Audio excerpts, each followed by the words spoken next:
రోమిలికి రాసిన పత్రిక 4వ అధ్యాయము 18 వరకు చదువుకున్నాం. 19 అబ్రహాము యొక్క విశ్వాసము, ఒక వ్యక్తి యొక్క నమ్మిక.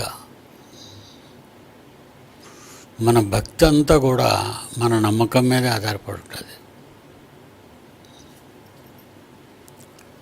మనం భక్తులు అని చెప్పుకుంటే కాదు, మనలో ఆ నమ్మకం ఉండగలగాలి.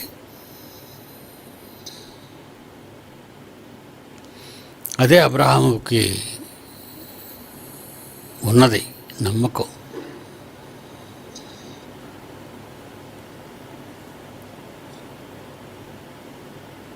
అతడు విశ్వాసమునందు బలహీనుడు కాక, అబ్రహాం గారండి, 19వ వచనం, అతడు విశ్వాసమునందు బలహీనుడు కాక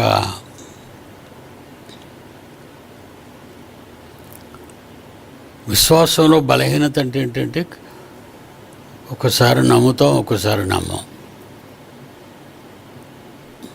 అంతే కదండి. ఎందుకంటే మనుషులను నమ్మి మోసపోయింది ప్రపంచం. అసలు 100కి 100 పాళ్లల్లో జనాలను నమ్మలేమండి. 100కి 100 పాళ్ళు మనుషులు నమ్మలేవు.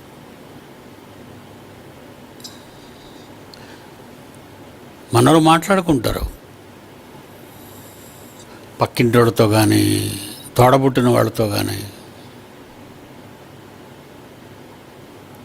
రేపు ఈ టైం కల్లా ఇచ్చేస్తాను,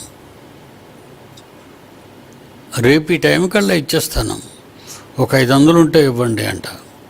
ఏంటి, రేపు ఈ టైంకి కరెక్ట్గా ఇచ్చేసినట్టు. అలాగ అన్నవాళ్ళు ఎవరో టైంకి ఇవ్వరండి, ఎవరో. మీరే ఎవరు మనం అనేస్తుంటాం మాటలు. ఎందుకంటే అప్పు రావాలి అంటే అతన్ని నమ్మించే మాట మనం చెప్తాం. రేపు ఎలా ఇస్తావు అని ఒకరు అడిగాడు అనుకోండి,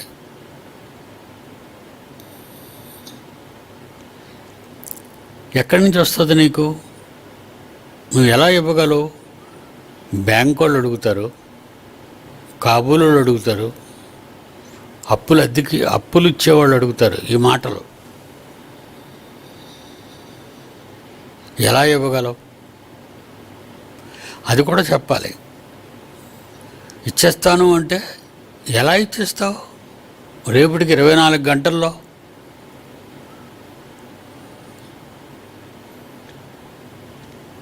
కనుక ఈరోజు సమాజాన్ని మనం చూసినప్పుడు వాళ్ళల్లో ఎవరిలోనూ నమ్మకం అనేది, మనం ఎవరిని నమ్మకూడదు, నమ్మాలి. దేవుని విషయంలో నమ్మాలి. మనుషులు అపనమ్మకస్తులు, మనుషులు నమ్మకం లేని వాళ్ళు.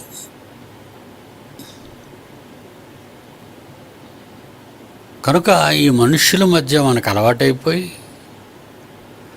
దేవుని విషయం వచ్చేసరికి కూడా నమ్మకుండా పోతాం.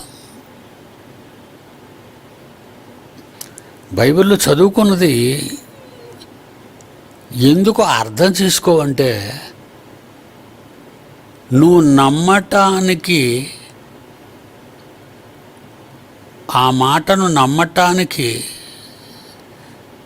ఆ విషయాన్ని నువ్వు నమ్మటానికి నువ్వు రెడీగా ఉన్నావా?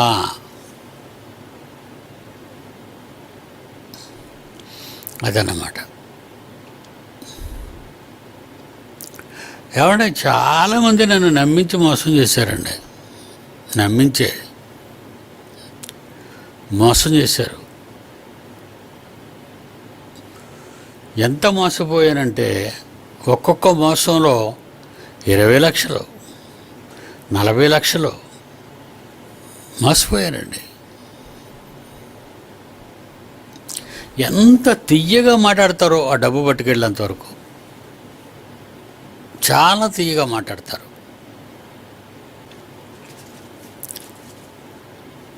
తిమోతి గారు రాసిన రెండో పత్రిక 2వ అధ్యాయం 13వ వచనం.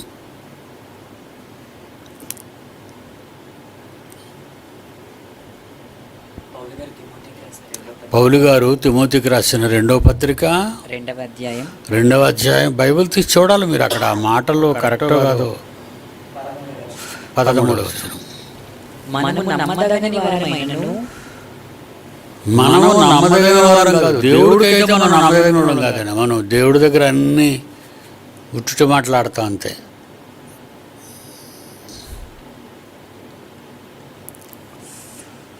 ఉట్టిట్టు మాట్లాడతామండి, అబద్ధాలు ఆడతాం, దేవుడి దగ్గర అబద్ధాలు ఆడతాం. దేవుడి దగ్గర అబద్ధాలు ఎలా ఉంటాయో తెలుసా? దేవా నీకు 1,000,000 స్తుతులు. 1,000,000 నువ్వే, ఇది 1,000,000 చెప్పు వరుసగా. ఒక మాటలో 10 కోట్లైనా చెప్తావు, 10 లక్షల కోట్లైనా చెప్తావు, కోట్లైనా చెప్తావు. దిక్కుమాలిన నాలిక. దేవుణ్ణి మోసం, దేవుడితోనే మోసం అండి, మనుషులతో మోసం కాదు.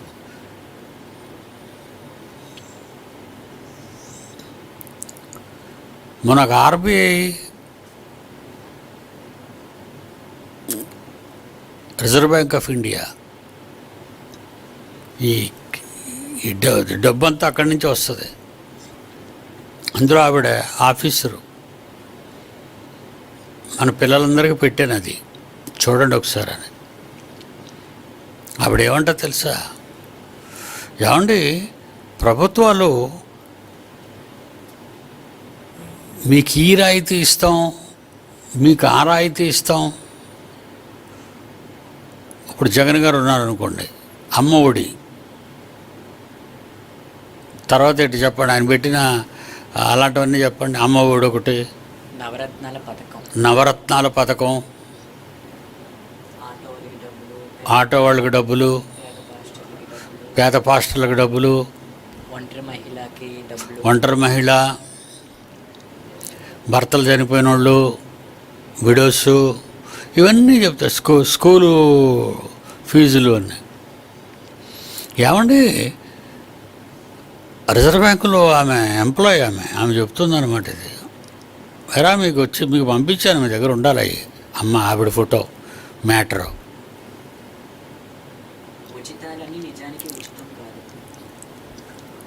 ఉచితాలన్నీ ఉందా ఆయన దగ్గర? పంపించాడట చూడు, జాన్సన్ మీకు పంపించాడట, జాన్సన్ మీకు పంపించాడట చూడండి రా, ఇప్పుడే పంపించాడు రా, నిన్న కాదురా. అది కొంచెం బొమ్మ పెద్ద చేయండి. ఉచితాలు నిజానికి ఉచితం కాదు. ఆర్బీఐ సభ్యురాలు, రిజర్వ్ బ్యాంక్ ఆఫ్ ఇండియా సభ్యురాలు ఆవిడ. ఏమంటారట? ప్రభుత్వాలు అందించే ఉచిత పథకాలు నిజానికి ఉచితం కాదని RBI monetary policy member Ashima Goyal పేర్కొన్నారు. ఉచిత పథకాలకు సంబంధించిన నిధులను ప్రభుత్వం మరో చోట వసూలు చేస్తుంది. ఎవరి దగ్గర? ఎవరికైతే ఇస్తామన్నాడో వాళ్ళ దగ్గర నుంచే. ఉచిత పథకాలు ఎవరికైతే ఇచ్చేస్తామని మాట ఇచ్చారో వాళ్ళ దగ్గర నుంచి, పైనుంచి ఇస్తామని కింద నుంచి లాగెత్తుంటారు. ఎవరు? ప్రభుత్వాలు. మనల్ని ఏలుతున్నారే వాళ్ళే. తర్వాత ఏమంటున్నాడు? దీని వలన అనేక వస్తువులు, సేవల ధరలు పెరుగుతున్నాయని తెలిపారు. ఉచిత పథకాల వల్ల పేదలే ఎక్కువగా నష్టపోతున్నారని ఆమె పేర్కొన్నారు. రాజకీయ పార్టీలు ఉచితాలని ప్రకటించినప్పుడు ఆయా విషయాలు ఓటర్లకు స్పష్టం చేయాలి. ఎంతవరకు? ఎప్పుడా పెద్ద బొమ్మ చదువుతున్నప్పుడేమో చిన్న అక్షరాలు చూపిస్తారు, మానేసిన తర్వాత పెద్ద బొమ్మ చూపిస్తున్నారు. ఎవడరా ఉన్నాడు అక్కడ? తలకాయ లేనుడు. నేనే కంగారు పడి చదువుతున్నాను కనబడక. నమ్ముతారండి ఇప్పుడు జనాల్ని? వాళ్ళు నమ్ముతారా? ప్రభుత్వాలు నమ్ముతారా? ఉత్తరేనండి అదంతా.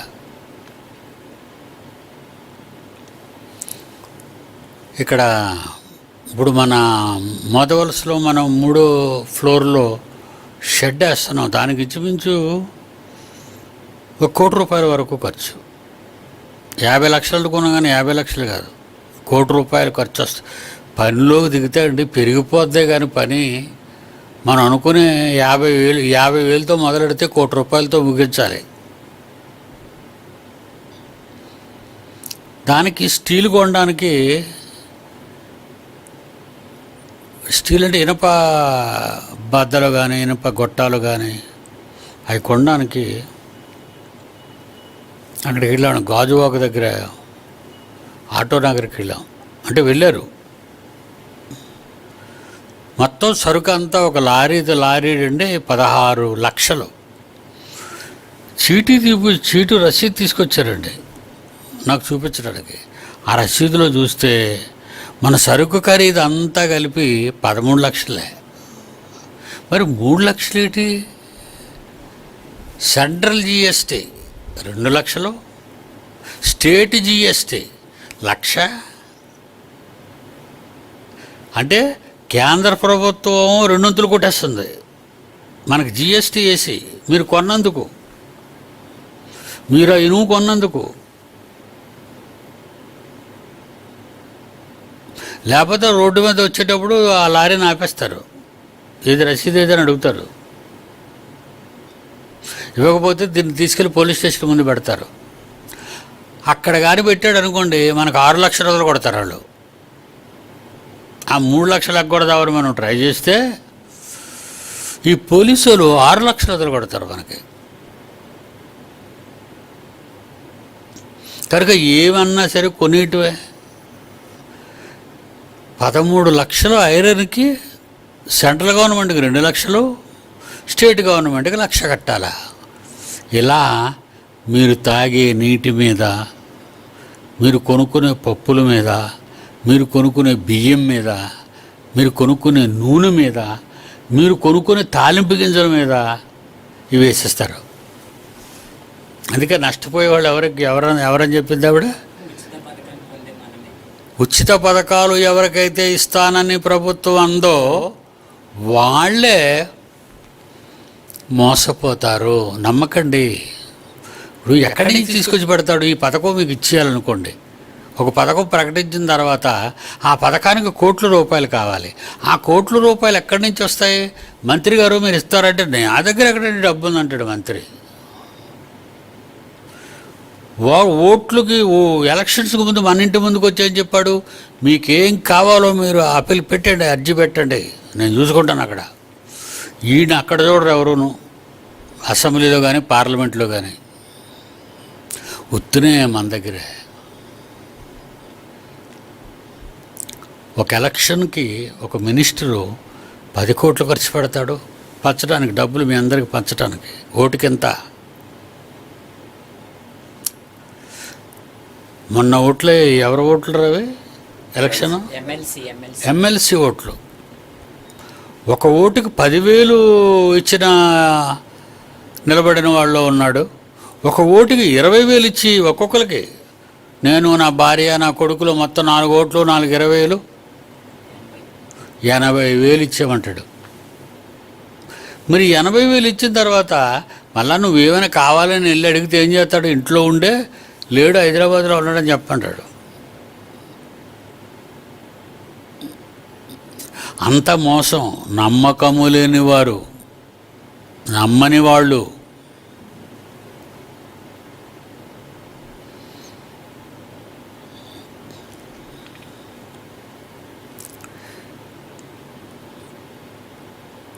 జాన్సన్ గారు చనిపోయిన తర్వాత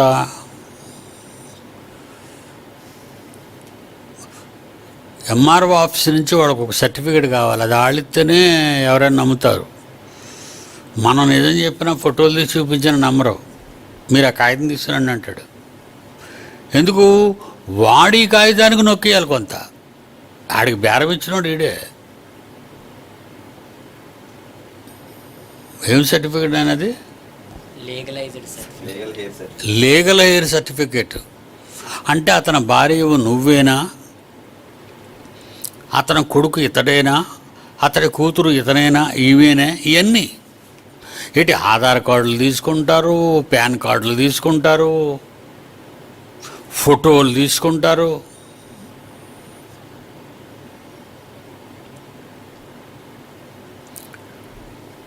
పాప నానిగాడు రేపిచ్చేస్తారు, ఎల్లుండిచ్చేస్తారని తిరుగుతున్నాడు. ఉదయం నుంచి సాయంకాలం వరకు వాడిని బయట కూర్చొని చెప్పి సాయంకాలం పిలిచి రేపురా. వీడికి పాప అర్థం లేదు. ఎంతసేపు కూర్చోబెట్టాడు. రేపురా అంటాడు. రేపురా అంటే నువ్వు ఆడికి కావాల్సింది నువ్వు ఇవ్వలేదు, అందుకే పెట్టేశాడు దొంతుల్లో. ఇన్ని ఫైళ్ళు అడుగుని ఉందట. అది వీడెవడో ముఠియోడిలాగా ఉన్నాడు. ఆడు మీసాలు, వాడు గడ్డాలు ఈ మధ్యన గీసాడండి దెబ్బలాడాను.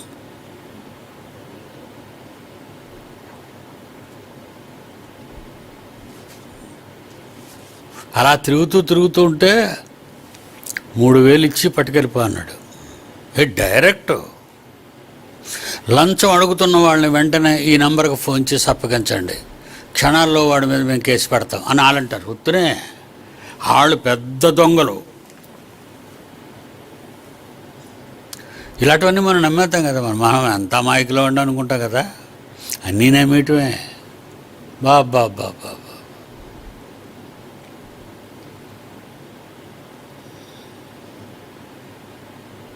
అపనమ్మకస్తులు. ఏమంటున్నాడు తిమోతికి రాసి 2వ పత్రిక 2వ అధ్యాయం 13వ వచనం. మనము నమ్మదగని వారమైనను, దేవుడు మనము నమ్మదగిన వారమైనను దేవుడు తెలుసు. మనల్ని ఎవరిని ఆయన నమ్మడు. మీ తండ్రికి ఏం తెలుసు మీ గురించి? నువ్వు నెంబర్ 1 దొంగ.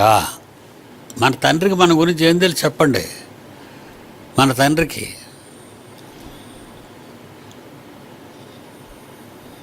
కన్నవాడి దగ్గరే మనం గంతులేస్తే వేటగాడి దగ్గర గెంతుతుంది అనుకోండి, లేడీ వదిలేస్తాడా? పరిగెత్తిన దాన్నే పేల్చి చంపేస్తాడు. నువ్వు డ్యాన్స్ చేస్తే వదిలేస్తాడా? దేవుడు ముందు ప్రజలు గంతుతున్నారు, కానీ దేవుడు అంటున్నాడు మనము నమ్మదగిన వారము కాకపోయినను ఆయన నమ్మదగిన వాడుగా, ఆయన నమ్మదగిన వాడు. దేవుడు మన తండ్రి ఎంత మంచాడు. మంచి గుణం కదండి ఆయనది. మరి ఆయనకే కదా మనం పుట్టాం. మనం ఎవరికి పుట్టాం? మనమా అమ్మా నాన్నకు పుట్టాం. అది మీరు చెప్పే సోది సమాధానం, చీప్ ఆన్సర్ అది.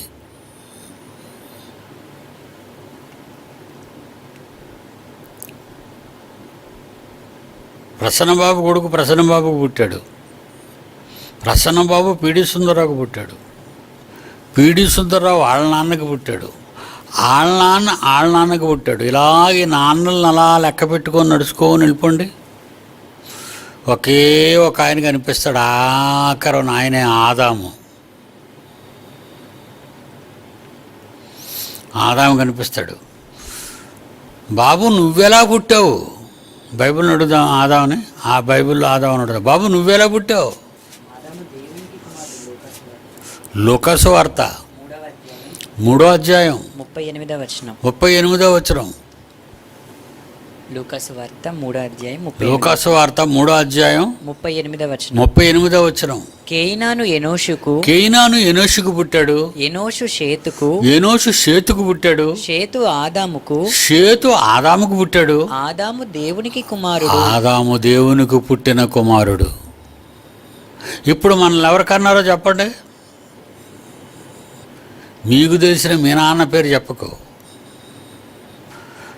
నిన్ను కన్న నీ కన్న తండ్రి పరలోకంలో ఉన్నాడు. అతని పేరు చెప్పాలి. I'm a son of God.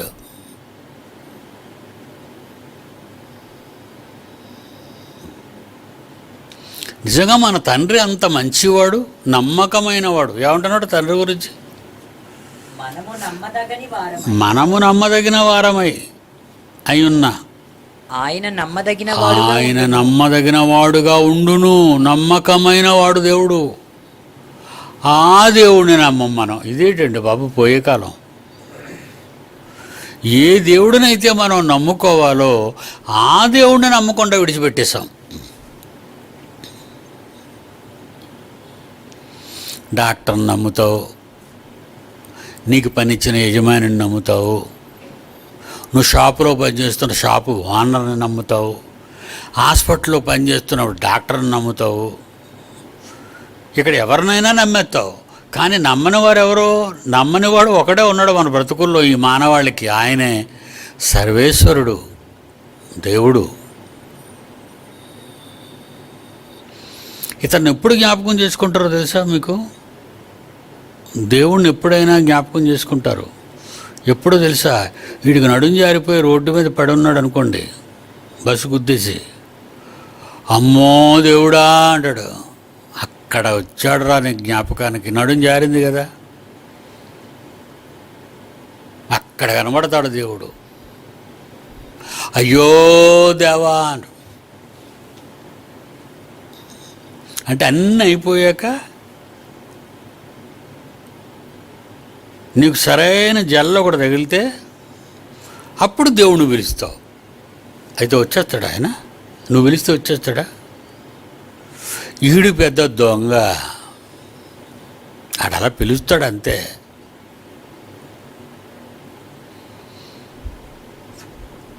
Road మీద ఏమంటాడు? నన్ను తొందరగా హాస్పిటల్కి తీసుకెళ్ళిపోండి అంటాడు. అంబులెన్స్ ఫోన్ చేసాడు అంటాడు. హాస్పిటల్కి వెళ్ళగానే డాక్టర్ని బతిమాలుతాడు. డాక్టర్ గారు నన్ను ఎలాగైనా బతికొచ్చాడు అంటాడు. వీళ్ళందరినీ. కానీ దేవుడిని నమ్మవు. ఆయన నమ్మదగినవాడు. నువ్వు ఈ ప్రపంచంలో ఎవరినైనా నమ్మాలి అనుకుంటే ఆ నమ్మగలిగిన ఏకైక వ్యక్తి నిన్ను కన్నా నీ తండ్రి పరలోకంలో ఉన్నాడు. ఆయన నిన్ను నీకు నమ్మకమైన తండ్రి. ఆయన అబ్రహాం గారికి అదే పరీక్ష. అబ్రహాం గారి వయసుట 19వ వచనంలో, రోమాపత్రిక 4వ అధ్యాయం 19వ వచనంలో, అబ్రహాము విశ్వాసమునందు బలహీనుడు కాక, నమ్మకంలో బలహీనుడు కాక రమారమి 100 ఏండ్ల వయస్సు గలవాడై ఉండి, అబ్రహాముకు అప్పటికి 100 ఏళ్ళ వయసట. అప్పటికి తన శరీరము మృతతుల్యమైనట్టును. అతని శరీరం 100 ఏళ్ల తర్వాత ఎలా ఉంటుంది? 73 ఏళ్ళకే నా శరీరం మృతతుల్యంగా కనపడుతుంది మీకు. అవునా? 73 ఏళ్ళకే ఎక్కువ నడిస్తే కాళ్ళు బీగుతాయి, గట్టిగా మాట్లాడితే గొంతు పోద్ది, గట్టిగా తింటే అరగదు. అంటే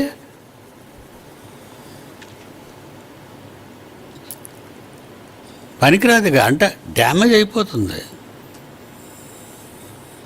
రోజులు గడిచే కొద్దీ నువ్వు నమ్ముకున్న నీ శరీరం డ్యామేజ్ అయిపోతుంది. ఎందుకంటే అరుగుతుంది. రోడ్డు మీద టైర్ తిరుగుతుంటే అరగదా? ఏంటి నేను ఆటో టైర్లు అరిగిపోయానంటావా? తిప్పేస్తా విశాఖపట్నం అంతా, తగరపలసన్న వచ్చేస్తానంట, విజయనగరం వచ్చేస్తానంట, మా టైర్లు అరగవా? టైర్లు అరిగినప్పుడు నువ్వు అరగవా? నీకు అరిగేది ఒకటి కాదు, నడినెత్తు నుండి అరికాళ్ళ వరకు అన్నీ అరిగిపోతాయి.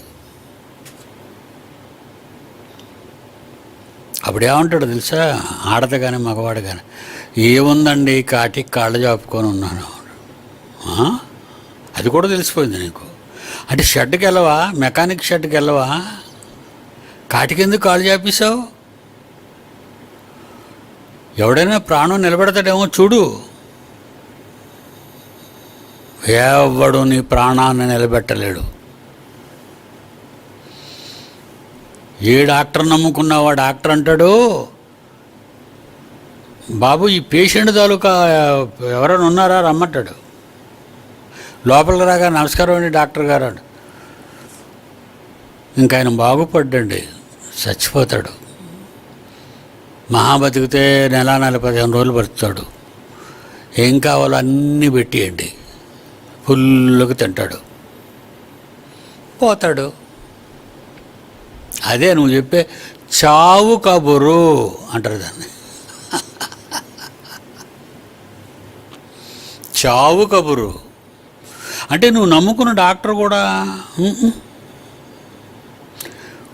ఒకడే నమ్మకమైన వాడు, ఆయనే మన కన్న తండ్రి. అబ్రహాం అంటున్నాడు, 100 ఏండ్ల వయస్సు గలవాడై ఉండి అప్పటికి తన శరీరము మృతతుల్యమైనట్టును, ఇంకా అన్నీ చర్మం మడతలు పడిపోతుంది, కళ్ళు గుడితనం వచ్చేస్తున్నాయి, నోరు గట్టిగా మాట్లాడలేడు, ఎక్కువగా నడవలేడు, ఎక్కువగా చేతులతో పని చేయలేడు, ఎక్కువగా నిలవలేడు, వంగలేడు. మీరు కూర్చున్నట్టుగా నేను కూర్చోగలనా? నెమ్మదిగా పక్కన బల్ల పట్టుకొని కూర్చోవాలి. వండి లెగుస్తానంటాను. మీలా చక్కని లెగిసేది కాదు అది. ఆ టైం అయిపోయింది. అది బండి కొత్తగా ఉన్నప్పుడు ఉండేది అలాగా. అది మీ వయసు. ఎలా లెగుస్తారు మీరు? ఇలాగ గిరికీలు కొడుతుంటారండి. జిమ్నాస్టిక్స్లోనూ ఎలాంటి విద్యలు నేర్చుకున్నారంటే ఆడపిల్లలు కానీ మగపిల్లలు కానీ గాలిలోకి ఎగిరి గిరికీలు కొడతారు. 70 ఏళ్ళు వచ్చాక జస్ట్ కొంచెం లేచి స్పీడ్గా నిలబడమనండి, అయిపోయి సరుకంతా పాడైపోయింది.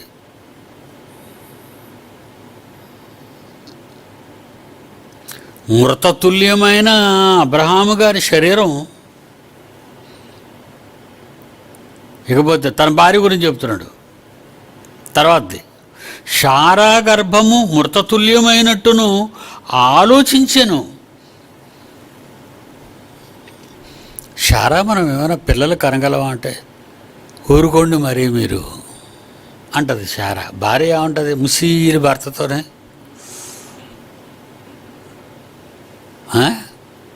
ఇప్పుడు మీకేంటండి ఇలాంటి కోరికలు కలుగుతున్నాయంటది.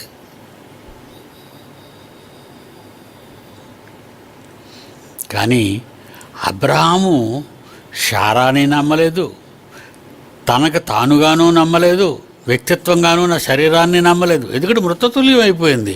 శారా దేహము పాడైపోయింది, ఇతని దేహము పాడైపోయింది. అలాంటి పరిస్థితుల్లో ఏమంటున్నాడో చూడండి. వాట్ ఏ వండర్ఫుల్ మాట అండి. అతడు విశ్వాసమునందు బలహీనుడు కాక అన్నాడు. అందుకే 19వ వచనం ప్రారంభం, రమారమి 100 ఏండ్ల వయస్సు గలవాడయ్యుండి అప్పటికి తన శరీరము మృతతుల్యమైనట్టును శారా గర్భము మృతతుల్యమైనట్టును ఆలోచించెను గాని అవిశ్వాసము వలన దేవుడిచ్చిన మాట వాగ్దానమును గూర్చి సందేహింపక. అబ్రహాము, వస్తాను నేను నెక్స్ట్ ఇయర్, నీ భార్య శారా గర్భవతి అవుతుంది. ప్రశ్నలు లేవండి ఆయన దగ్గర. ఆ మాటను నమ్మేయటమే. అబ్రహాం ప్రశ్నలు అడగలేదు, శారా నవ్వింది అంతే. ఆ మాట విని నవ్వింది. ఎందుకు నవ్వింది? ముసల్దాన్ని అయిపోయాను కదా, ఇలాంటప్పుడు నాకు కడుపెత్తుగా కనబడితే బయటికి వెళ్తే ఏమనుకుంటారు? ఏడు ముసల్దానికి ఏటి ఇప్పుడు కడుపు అని అడుగుతారు జనాలు అందరూను. అందుకని నవ్వింది.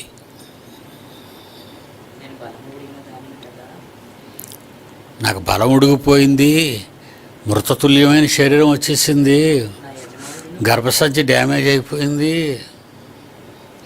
అప్పటికి వాళ్ళకి ఏమైనా పిల్లలు ఉన్నారా?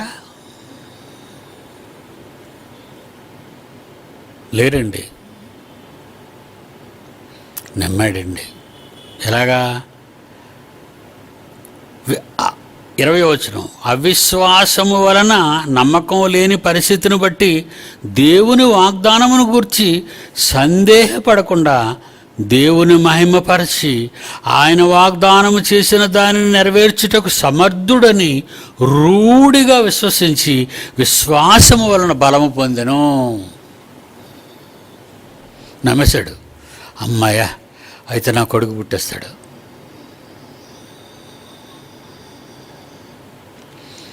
ఒకడు పుడతాడా?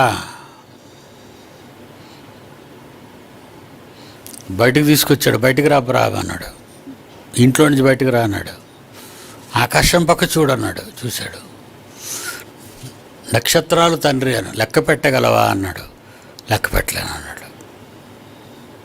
సముద్ర తీరాన్ని ఉన్న ఇసుక రేణువులు లెక్క పెట్టగలవా అని అడిగాడు. లెక్క పెట్టలేను తండ్రి అని. నీకంతమంది పిల్లల్ని ఇస్తాను.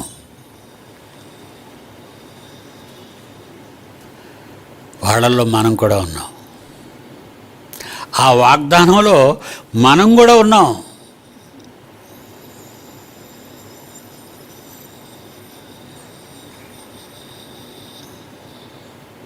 ఏమండి, 2000 సంవత్సరాల క్రితం క్రీస్తుకు ముందు. ఇక్కడ కాలాన్ని చెప్పాలి. కాలాన్ని ఎప్పుడు చెప్పాలో తెలుసుకోండి, మగవాళ్ళు కానీ ఆడవాళ్ళు కానీ. క్రీస్తుకు ముందు 2000 సంవత్సరాల్లో అబ్రహాం ఉన్నాడు. క్రీస్తు తర్వాత మనం ఎన్నో సంవత్సరాల్లో ఉన్నాం? 2023లో ఉన్నాం. అంటే 2000 సంవత్సరాలు అయిపోగా 23 సంవత్సరాలు ఎక్స్ట్రా అయ్యాయి మనకి. అదొక 2000 సంవత్సరాలు. క్రీస్తుకు ముందు 2000 సంవత్సరాలు, క్రీస్తు తర్వాత 2000 సంవత్సరాలు, 2023 ఇప్పుడు. అంటే 4023 సంవత్సరంలో మనం అబ్రహాం పిల్లలంగా భూమి మీద ఉంటాము అని దేవుడు చేసిన వాగ్దానం నెరవేరింది. అబ్రహాం తన కళ్ళతో చూడలేదు, ఎందుకంటే ఆయన మృతుల్లోకానికి పరదేశకు వెళ్ళిపోయాడు కదండి. నమ్మాడు. ఎందుకు?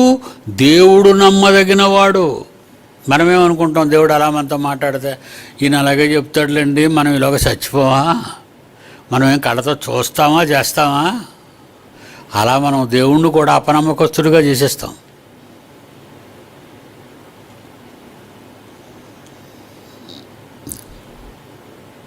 మరియా,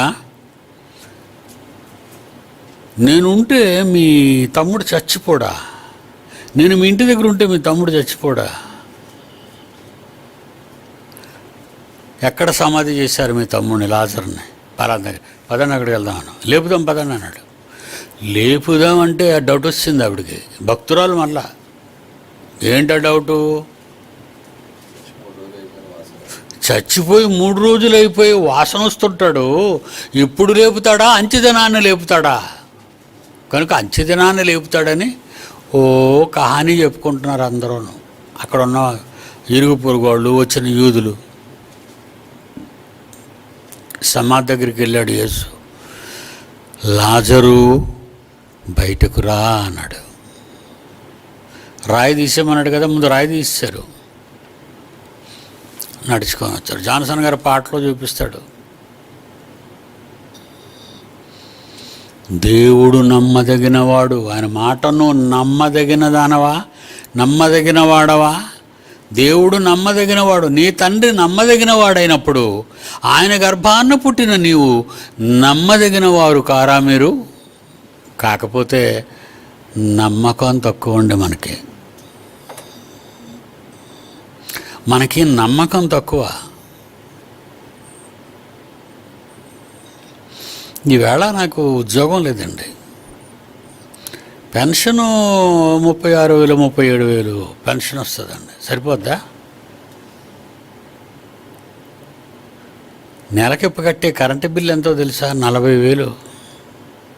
అంటే పెన్షన్ కూడా సరిపోదు అనమాట. ఇక మరి ఏం తింటాం?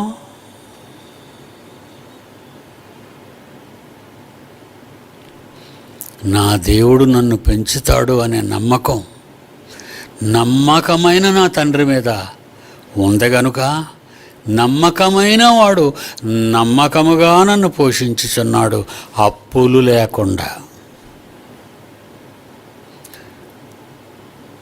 మీకు ఉంటాయి అప్పులు, నిద్రపోరు.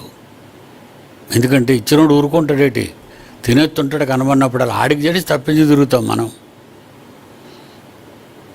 కిరాణా కొట్టు దగ్గర నెలకు సరిపోయిన రేషన్ తీసుకుంటాం, జీతం అందిన తర్వాత కనపడం.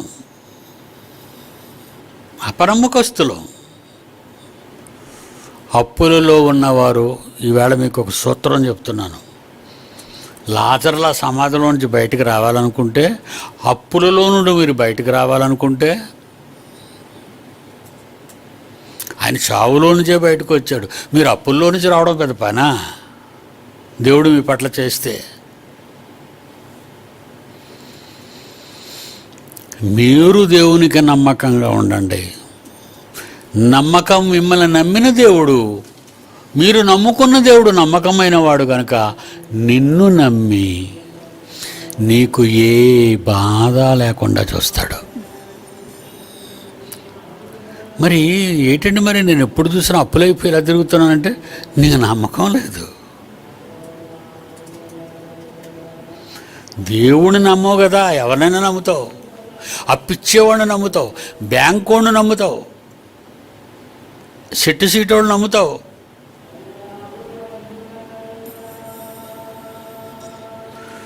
మీ నమ్మిక సరైనది కాదు కనుకనే మీరు ఈరోజు ఆర్థికంగా ఎన్నో ఇబ్బందులు పడుతున్నారు. అంతేనండి, సీక్రెట్ అదే. మరి ఇప్పుడు మీరు ఏం చేయమంటారు? హిమాలయ కొండలు ఎక్కనవసరం లేదు, పక్కనున్న కొండ కూడా ఎక్కనవసరం లేదు. మీ మనస్సుని దేవుని వైపు మళ్ళించి మీ హృదయపూర్వకంగా నమ్మకమైన వారుగా దేవుడుకుంటే, నమ్మకమైన దేవుడు నీ కష్టాలన్నిటిలో నుండి నిన్ను బయటకు తీసుకొచ్చేస్తాడు. కానీ నువ్వు నమ్మవుగా. ప్రసంగం వింటారు కానీ నమ్మబుద్ధి కాదు. అలాగంటే అందరూ అప్పులు చేసే ఉన్నారంటే మరి వీళ్ళందరికీ ఎవరికీ నమ్మకం లేదా అని మళ్ళీ నన్ను అడుగుతారు ప్రశ్న. నమ్మకం లేదండి.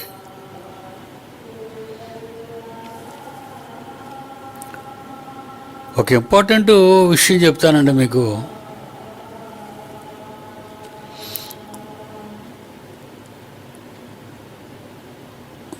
ఆటో డ్రైవరు ఏం పేరండి ఆయన పేరు? ధరణి వాళ్ళ నాన్న పేరు ఉపదేశ్. పేరు నేనే పెట్టాను. ఉపదేశ్ భార్య ఈవేళ పరీక్ష రాయడానికి వచ్చిందటండి. ఎప్పుడు చచ్చిపోద్దో తెలియదు అనుకుని ఎదురు చూసావని చాలా కాలం క్రితం నుంచి. కానీ పరీక్ష రాయడానికి వచ్చిందా? తను రాయాలా? నేను జబ్బుదాన్ని కదండి, నేను ఎలాగో రాగలను, ఎలాగో రాయగలను అందా? నమ్మకము. పాఠాలు చెప్తుంటే వచ్చేస్తుంటుంది పాఠంలోకి. Google meet. అలాగే మన ప్రసాద్ భార్య ఉంది, ఆమె 2 కిడ్నీలు పోయాయి. నెల 2 నెలలు టైం ఇచ్చారు కిందటి ఏడాదికే. ఈవేళ వచ్చిందమ్మా, రాలేదు. కానీ వస్తుంటుందా మీటింగులకి? వచ్చేస్తుంటుంది.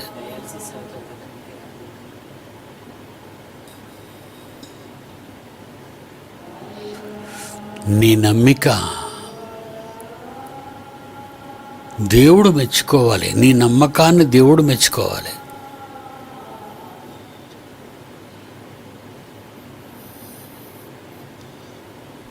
నువ్వు బాగుపడతావు, బాగు చేస్తాడు. ఎలాగా అంటే నీకు తెలియదు అంతే. వెయిట్ అండ్ సీ, ఎదురు చూడు. నీ కాలాన్ని పొడిగిస్తున్నాడు, నీ లైఫ్ టైంని పొడిగిస్తున్నాడు. ఎందుకంటే నువ్వు చాలా సంగతులు వినాలి మరణించక ముందు. కనుక అబ్రహాము రమారమి 100 ఏండ్ల వయస్సు గలవాడయుండి అప్పటికీ తన శరీరం మృతతుల్యమైనట్టును శారాగర్భము మృతతుల్యమైనట్టును ఆలోచించెను గాని అవిశ్వాసము వలన దేవుని వాగ్దానమును గూర్చి సందేహింపక దేవుని మహిమపరచి ఆయన వాగ్దానం చేసిన దానిని నెరవేర్చుటకు సమర్థుడని రూఢిగా విశ్వసించి విశ్వాసము వలన బలము పొందెను. ఈరోజు ఆయన పిల్లలంగా మనం అంతా మన తండ్రి గురించి చెప్పుకుంటున్నాం. అబ్రహాము మన తండ్రి,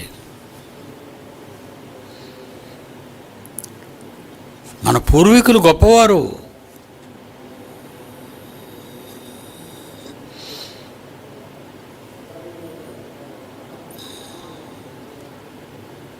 దేవుని పిల్లలారా, ప్రయత్నించండి. మీరు దేవుని నమ్మటానికి ప్రయత్నించండి. అది చాలా కష్టం. మానసికంగా ఒప్పుకోవటం, చేతులు పెట్టి గూడు కనపడగానే దండం పెట్టేయడం కాదు.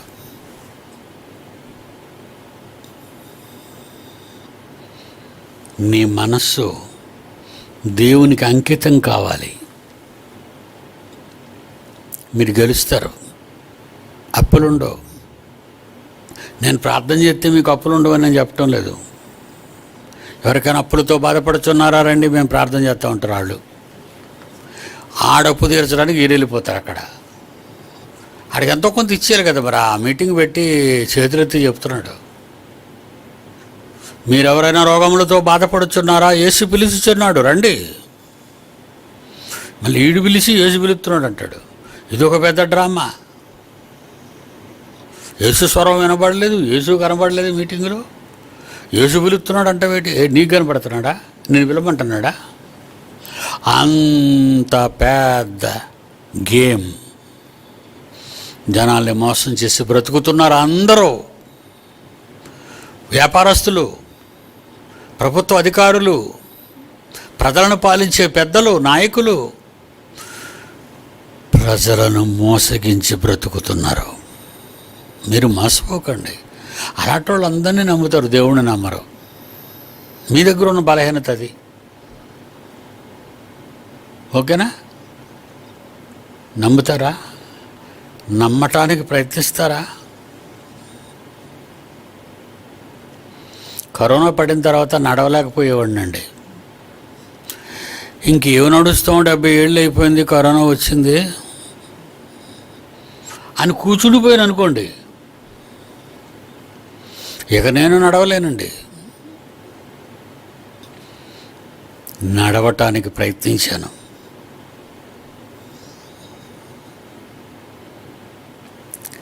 నడుస్తున్నాను, బాగా నడుస్తున్నాను. ప్రాక్టీస్ చేయాలి, అలవాటు చేసుకోవాలి. దేవునిలో కూడా మీ భక్తి విశ్వాసాలు దేవునిలో పెంపొందాలి. అది దేవుడు చూడాలి, అది దేవుడు నమ్మాలి. అది నటన, ఒరిజినల్గానా? అది నటన కాకపోతే 100% మీరు సక్సెస్ అయిపోతారు. అందుకే నా రాజ్యము, నా నీతి మొదట వెతకండి, అప్పుడు అవన్నీ అంటే మీకు కావలసినవన్నీ, అప్పుడు అవన్నీ. ఎక్కడ? 6వ అధ్యాయం, మత్తయి సువార్త 6వ అధ్యాయం 33వ వచనం అండి. కాబట్టి మీరు ఆయన రాజ్యమును నీతిని మొదట వెతకండి. అప్పుడు అవన్నీ అంటే మీకు ఏవేవి కావాలని మీరు అనుకుంటున్నారో అవన్నీ దేవుడు మీకు ఇస్తానని మాటిచ్చాడు ఆయన. నువ్వు మాటిస్తే తప్పిపోతావేమో తప్ప ఆయన మాటిస్తే తప్పనివాడు, నమ్మకమైన వాడు.